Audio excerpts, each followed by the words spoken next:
Welcome to the class. We are discussing advanced organic reagents. Currently, we are discussing phosphorus reagents. So, in the phosphorus reagents, we are discussing about Wittig reaction. As I have said in the previous class, stabilized Wittig will give trans double bond, unstabilized Wittig will give cis double bond. We will see some examples for both stabilized and unstabilized Wittig reagents.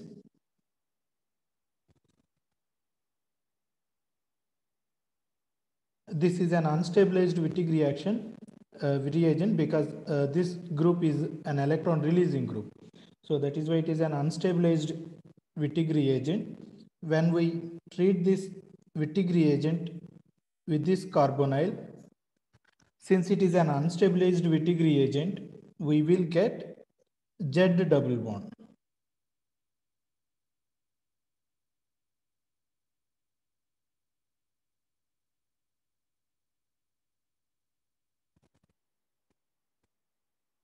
We will get Z double bond. So unstabilized Wittig will give us Z double bonds. Stabilized, okay, we will discuss them later.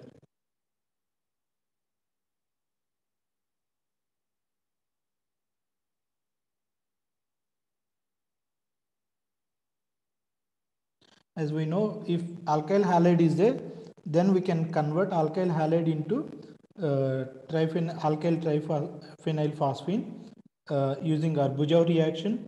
Then this compound, when it is treated with a strong base, it will be converted to Wittig reagent.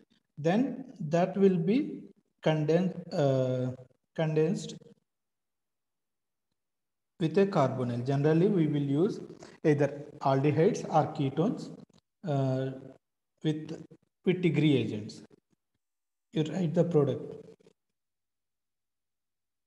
Here we will get 91:9 of Z versus E. Since it is an unstabilized Wittig, we will get Z as the major product, Z double bond, E double bond as the minor product. Now we will see how this unstabilized Wittig reagents will result in Z double bond.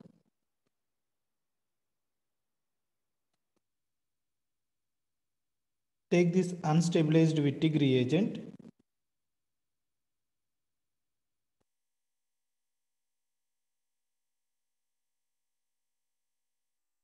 This unstabilized Wittig, when it is treated with a carbonyl, the carbonyl approaches this Wittig reagent in such a way it will have minimum sterical repulsions. I'll show you how. Say for example, if it is a carbonyl, then Wittig reagent will approach this molecule in this fashion. I'm not writing the charges just to avoid complexity here, even double bond also. See, this phenyl group and R group both are away from each other, so that they will have minimum sterical repulsions when this Wittig reagent approaches the carbonyl. So in this fashion, there will be interaction between phosphorus and oxygen and this carbon and this carbon. Okay, right. So after bond formations, this will be converted to this will be converted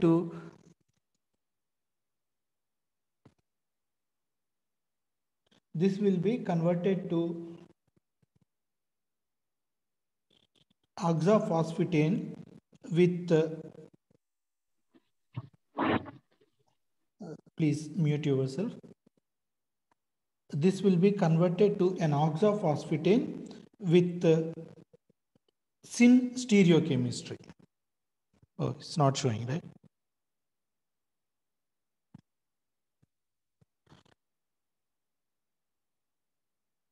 This is syn. So when unstabilized Wittig reagent approaches the carbonyl, they will have an interaction like this, where the substituent and carbonyl as well as the alkyl substituent and Wittig reagent, they will be placed away from each other when the Wittig reagent is approaching the carbonyl. When after the bond formations, when we convert this into oxaphosphatane ring, it will come as a syn. That means the alkyl group on phosphine Wittig reagent as well as the alkyl group on carbonyl, they will be syn to each other. Of course, we know then this will undergo a 2+2 cycloreversion process. Generally, this 2+2 cycloreversion process is stereospecific in nature. Stereospecific, that means it will undergo syn elimination. It will undergo syn elimination, and it is a stereospecific reaction. Because it is a syn elimination, the stereochemistry here, these two are syn to each other. So in the product also they will be syn to each other, R and pH. In the product also they will be syn to each other. So that is why unstabilized Wittig reagents will result in Z double bond. Okay, I'll repeat this. It is majorly because of the approach of the Wittig with the carbonyl. When the Wittig reagent approaches the carbonyl, the approach will be in such a way that the alkyl group on carbonyl as well as the alkyl group on phosphine will be placed away from each other, so that they will have minimum sterical repulsions. After bond formations, that results in syn dialkyl. Since it is a syn elimination with stereospecific nature, it results after 2+2 cycloreversion, it results in Z double bond.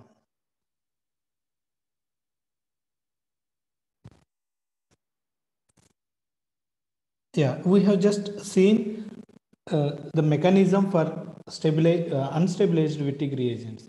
Now we will see the mechanism for stabilized Wittig reagents. What are stabilized Wittig reagents? Stabilized Wittig reagents are the one which are having a withdrawing group on the carbon. Ester group is a withdrawing group, so it can stabilize the anion present on this carbon. So this is an example for stabilized Wittig. So any withdrawing group present on the carbon is an example for stabilized Wittig reagent. Then when it undergoes reaction with a carbonyl, there are two possibilities. As I said, it always approaches with a minimum sterical repulsions. So it will lead to a syn oxaphosphatane ring.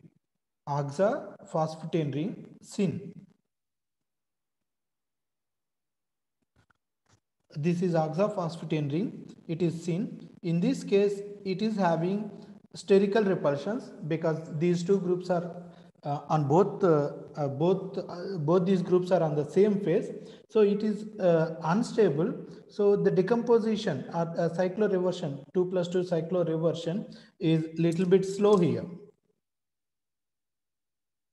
With the stabilized reagents, the unstable conformation where oxaphosphatane with cis oxaphosphatane with syn alkyl groups, the 2+2 cycloreversion process is slow. So that means alkene generation is slow. Whereas this carbonyl and Wittig reagent, it is a reversible process. It is an equilibrium process. Okay, it will exist in the equilibrium with the oxaphosphatane ring. Okay, so these two reagents, this reaction is an equilibrium. So since it is a slow step, what will happen? The oxaphosphatane, which is unstable, will now involve in equilibrium with an oxophosphate where the two alkyl groups will be anti to each other. Now these two are anti. It is stable now. In this form it is stable, right? Anti is always stable because of less sterical crowding. So the decomposition is fast here. The decomposition is fast in the case of anti. Okay.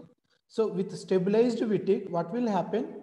Of course, it will generate the same oxaphosphatine ring which we have discussed for unstabilized Wittig, but the decomposition, that means 2 plus 2 cycloreversion is slow in this case. Then what will happen? It will exist in the equilibrium, so it will be converted to a more stable anti anti-oxaphosphatine ring. So this will undergo decomposition. As we know, it is a stereospecific syn elimination. The stereochemistry of these two alkyl groups will be retained. So that is why what will happen? These two will be trans to each other. This is the E double bond. This is the E double bond. So I'll give you two examples. Please take the notes.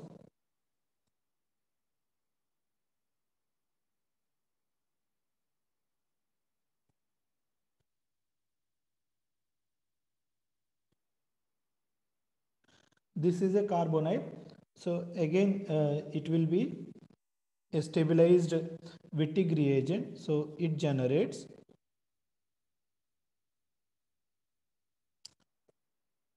E double bond. Carbonyl and this carbon, they will undergo coupling. So it generates E double bond because it is a stabilized Wittig. This molecule, it is called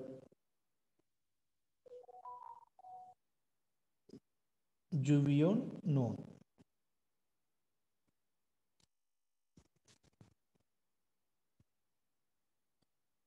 Please take the notes. I'll give you one more practice problem.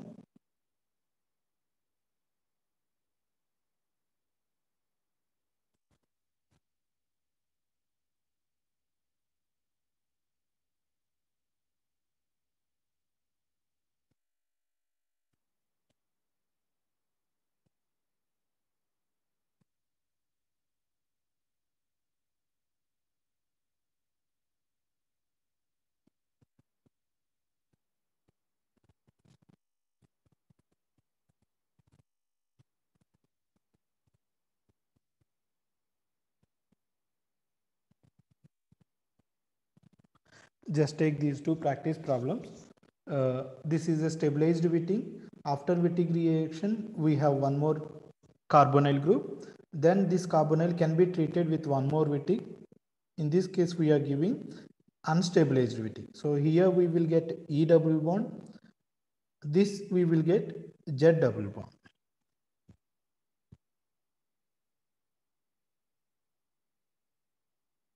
Interact with. I will rewrite this carbonyl.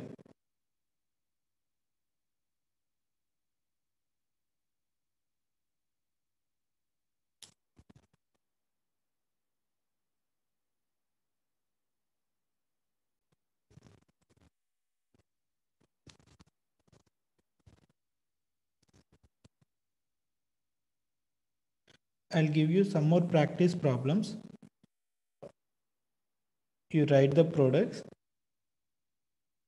This is the same stabilized Wittig reagent.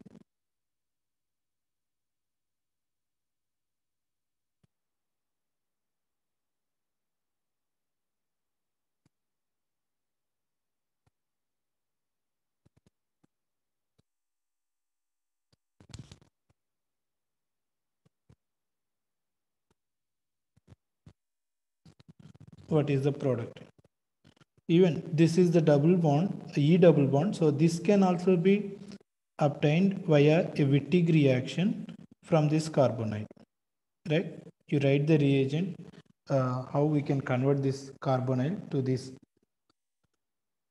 Because it is a stabilized Wittig, we will get E double bond. So when you want to write the product in a Wittig reaction, what we need to do, you just exchange this oxygen. Initially it will have C double bond. So just exchange this oxygen with this carbon. Place the double bond, just exchange this oxygen with this carbon. Okay, so it is like alkene metathesis, where we will have exchange of partners. Oxygen will be taken away by phosphorus, carbon will be added to this carbon. Okay, so it is a very simple thing. We don't change the stereochemistry around other carbons. Okay, the stereochemistry around other carbons will not be changed. Yeah, here when we have an aldehyde, right? Aldehyde is a stabilized Wittig. Then if you want to have, so what will happen? Sorry, what will happen when we treat this with a aldehyde Wittig? Since aldehyde Wittig, aldehyde Wittig is a stable Wittig, what we will get? We will get E double bond. We will get E double bond. But if I want Z double bond, if I want Z double bond, is it possible? Generally aldehyde Wittig is a stabilized Wittig, so we must get Z double bond, sorry, E double bond. But if you want to have Z double bond, is it possible? Yes, it is possible. We need to use Bestman reagent. What is Bestman reagent? Instead of aldehyde, we will use an ether, acetal. The aldehyde C double bond O, it is converted to acetal with two ethyl groups, CH, COET, COET. So it is an acetal where it is a ether bond, right? Ether, it is a unstabilized Wittig. Ether is a unstabilized Wittig. So what we can do,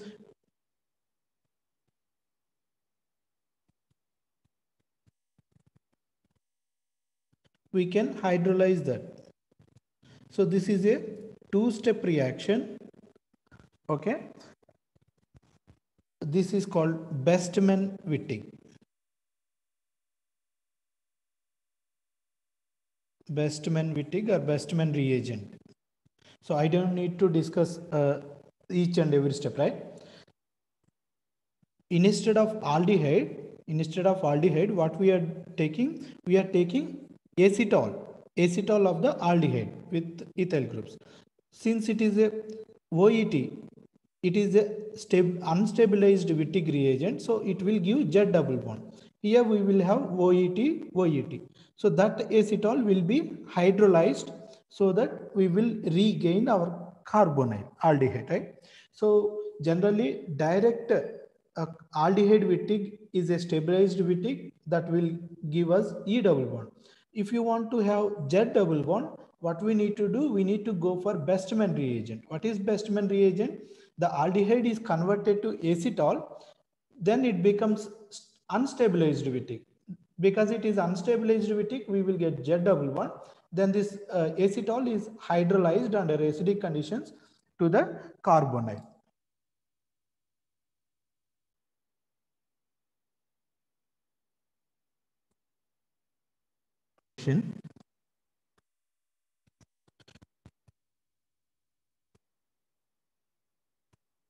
What will happen when we add water to Wittig reagent?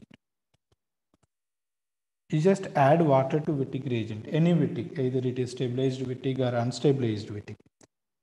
You practice this.